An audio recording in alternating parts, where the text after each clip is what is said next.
Welcome to my channel Ravi Bava astro TV வாழ்வின் அடையாளம்.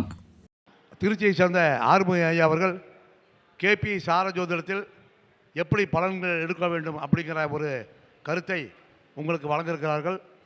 அவர்களுடைய பேச்சை கேட்க நானும் ஆவலாக இருக்கிறேன். அவர் பேச்சை பேசுமாறு இங்கு அவரை அழைக்கின்றேன்.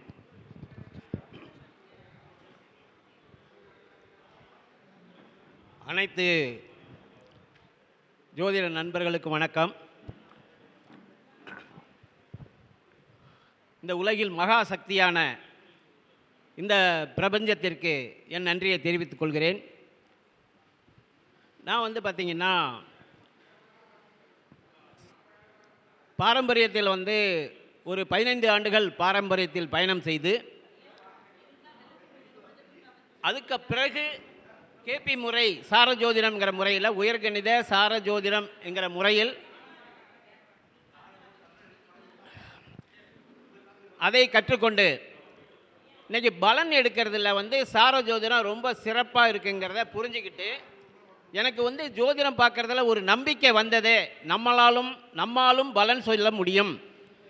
நம்மை தேடி நாடி வருபவர்களுக்கு நம்ம நல்ல வழிகாட்டுதல் கொடுக்க முடியுங்கிறதை எனக்கு அறிவித்தது சார ஜோதிடம். கேபி சிஸ்டம் மறைந்த KS கிருஷ்ணமூர்த்தி அவர்களால் வரையறுக்கப்பட்ட கண்டுபிடிக்கப்பட்ட ஜோதிடத்தில் ஒரு பாய்ச்சல் வேகம் நடந்ததுன்னா கிருஷ்ணமூர்த்தி பத்ததியினுடைய முறைதான். அதை இன்றைக்கி கைகொள்வதில் நிறைய நண்பர்கள் நிறைய ஜோதிடர்கள் அதை கொஞ்சம் விலகி தான் இருக்கிறாங்கங்கிறது தான் உண்மையாக இருக்குது.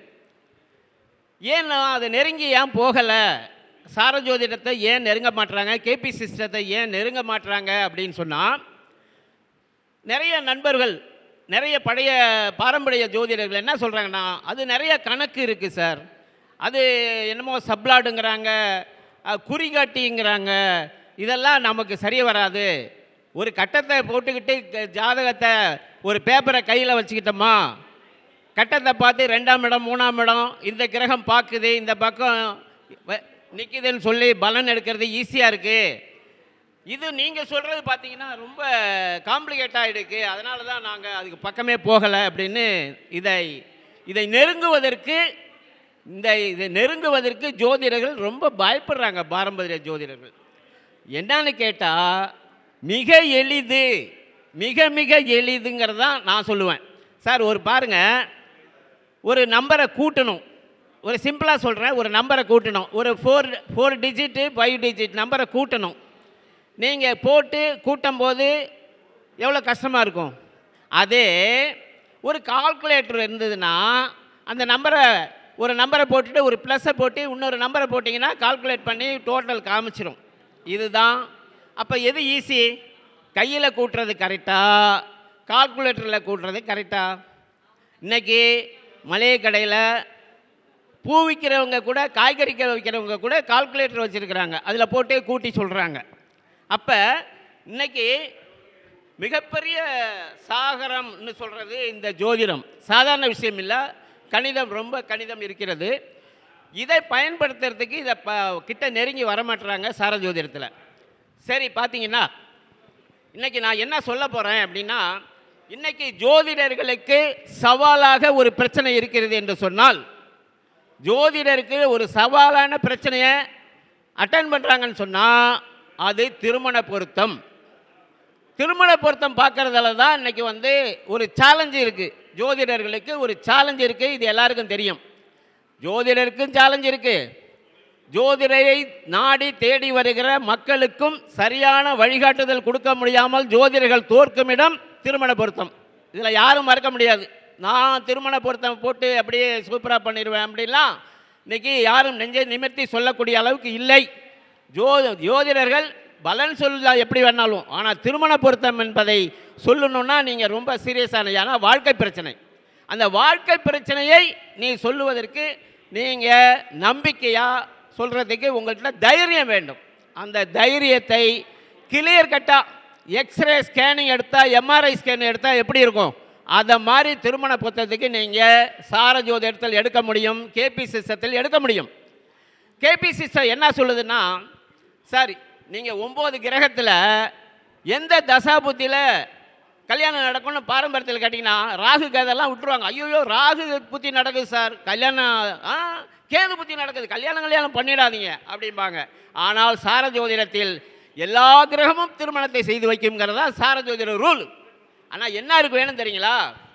அந்த கிரகம் தசாபுத்தி ஒற்றைப்படையில் வைத்துக்கொண்டு நடத்துகிறதா, என்னாச்சு இரட்டைப்படையில் வைத்துக்கொண்டு நடத்துகிறதா?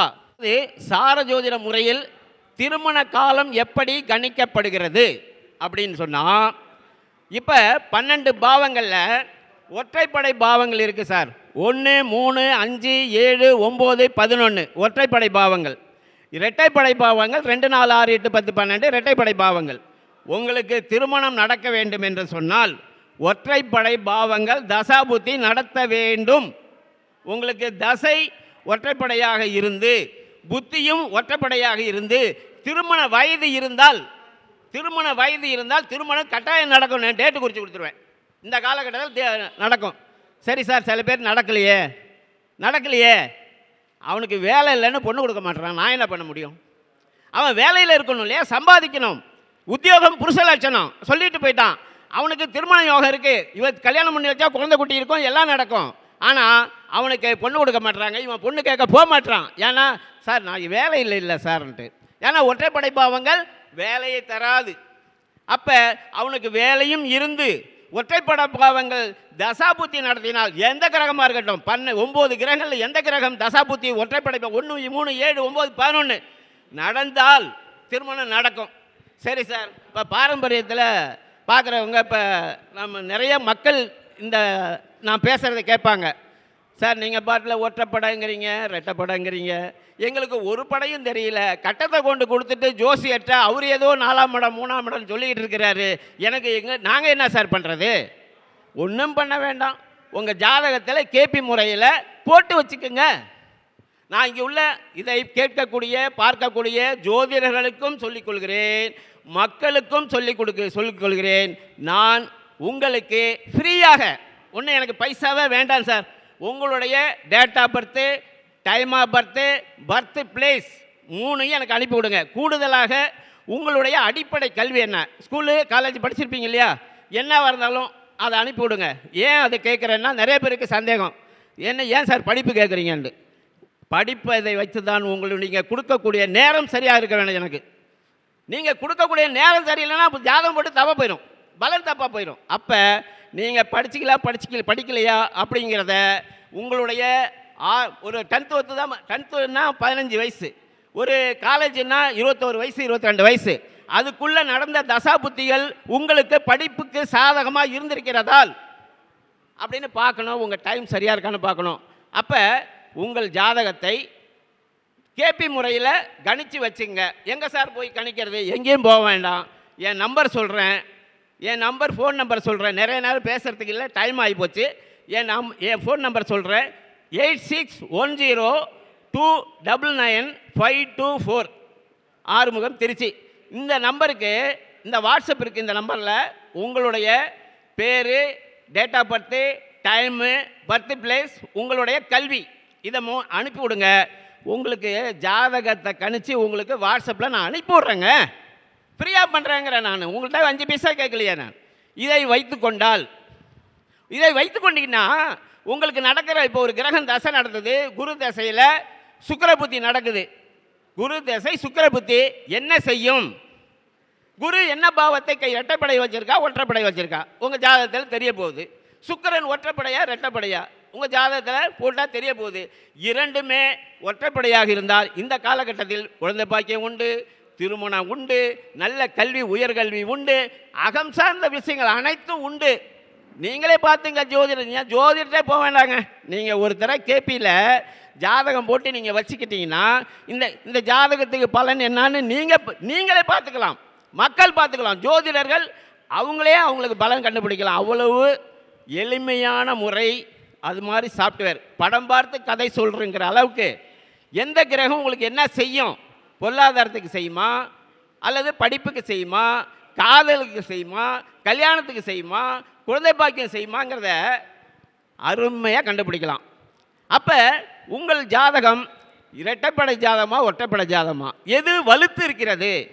ஒருவருக்கு ஜாதகத்தை பார்த்து ஒரு நிமிஷத்தில் இந்த ஜாதகத்துக்கு கல்யாணம் உண்டு அல்லது கல்யாணம் லேட்டு அல்லது 40 வயசில் தான் கல்யாணங்கிறதெல்லாம் அக்யூரேட்டாக சொல்ல முடியும் சார். என்னென்னா இந்த சாஃப்ட்வேரில் ஒரு திருமண பொருத்தம்ங்கிற ஒரு விஷயம் இதுக்குள்ளே இருக்குது. இப்போ ஒரு ஆண் ஜாதகம் ஒரு பெண் ஜாதகம் திருமண 2 ஜாதகம் போட்டாச்சு. மேரேஜ் மேட்சிங் அப்படிங்கிற ஒரு பட்டனை கிளிக் பண்ணால் ஆண் எவ்வளோ மார்க் வாங்குறாரு, பெண் எவ்வளோ மார்க் வாங்குது. 200 மார்க்குக்கு இப்போ ஆண் 200க்கு ஒரு 120 வாங்குறாரு. பொண்ணு பொருத்தம் போடுற பொண்ணு 90 மார்க்கு தான் வாங்குதுன்னா அங்கே பெண் தான் டாமினேஷன் பண்ணுவாங்க. பெண் ஜாதகம் இரட்டைப்படை பாவங்கள் வலுவாக இருக்கிறது. ஆண் அமைதியாக போயிடுவாங்க, அட்ஜஸ்ட் பண்ணி போவாங்க. அதே ஆண் மார்க்கு கம்மியாக வாங்கி பெண்ணு மார்க் அதிகம் வாங்கினா பெண்ணு அட்ஜஸ்ட் பண்ணி போவாங்க. ஒரு நிமிஷத்தில் யார் டாமினேட் பண்ணுவாங்கிறத கண்டுபிடிச்சிடலாம். யார் அதிகமாக சம்பாதிக்கிறாங்க கண்டுபிடிச்சிடலாம். திருமணம் அதாவது சார் 50 மார்க்கு கீழே ஒரு ஆணோ பெண்ணோ அந்த மேரேஜ் மேட்சிங்கில் மார்க் வாங்கிட்டா திருமணம் எளிதில் ஆகாது. 35-40 வயசு நெருங்கினால் திருமணம் ஆகாது. நீங்கள் ஒரு கிரகத்தையும் பார்க்க வேணாம், சாரம் பார்க்க வேணாம், இங்கே நிற்கிது பார்க்குது வைக்குது உட்காந்துருக்கு ஒன்றும் கிடையாது. மார்க்கை போட்டால் அடுத்த நிமிஷம் மேரேஜ் உண்டா இல்லையான்னு சொல்லிடலாம். நடக்குமா நடக்காதா அங்கே சொல்லிடலாம். இதை மக்கள் பயன்படுத்தி கொள்ள வேண்டும், ஜோதிடர்களும் பயன்படுத்தி கொள்ள வேண்டும். மக்களில் ஒருவர் தான் ஜோதிடர். ஜோதிடர்களும் இந்த சிஸ்டத்தை பயன்படுத்திக்கலாம். உங்களால் இமிடியேட்டாக சாஃப்ட்வேர் வாங்க முடியல, லேப்டாப் வாங்க முடியல, ஒன்றும் வேண்டாம். உங்களுடைய ஜாதகத்தை date of birth time birth place என் நம்பருக்கு அனுப்பி விடுங்க. உங்களுக்கு ஜாதகத்தை போட்டு உங்களுக்கு வாட்ஸ்அப்பில் அனுப்பி விட்றேன். எனக்கு எந்த ஃபீஸும் தர வேண்டாம். ஃப்ரீயாக பண்ணுறேன் சார், நான் ஃப்ரீயாக அனுப்பி விட்றேன். எனக்கு தேவை உங்களிடம் ஒரு ஜாதகம் இருக்க வேண்டும். அது கேபி முறை. இன்றைக்கி என்ன நடக்குங்கிறத நீங்கள் பாருங்க.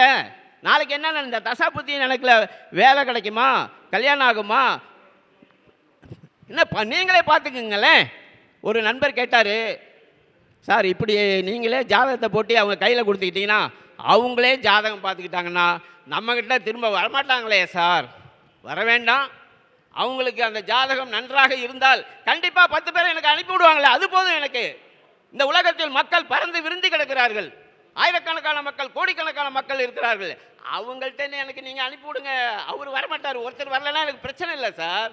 மக்கள் பறந்துபட்ட மக்கள், கோடிக்கணக்கான மக்கள், லட்சக்கணக்கான மக்கள் இருக்கிறார்கள். அங்கேருந்து வர போகிறாங்க. ஒருத்தரை நம்பியா இருக்கேன், ஒரு கஸ்டமரை நம்பியா இருக்கேன். இன்றைக்கி 5000 பேர் ஜாதகம் பார்த்துருக்கேன். யாராவது 2 பேரை எனக்கு அனுப்பிச்சி விட்டுட்டு தானே இருக்கிறாங்க.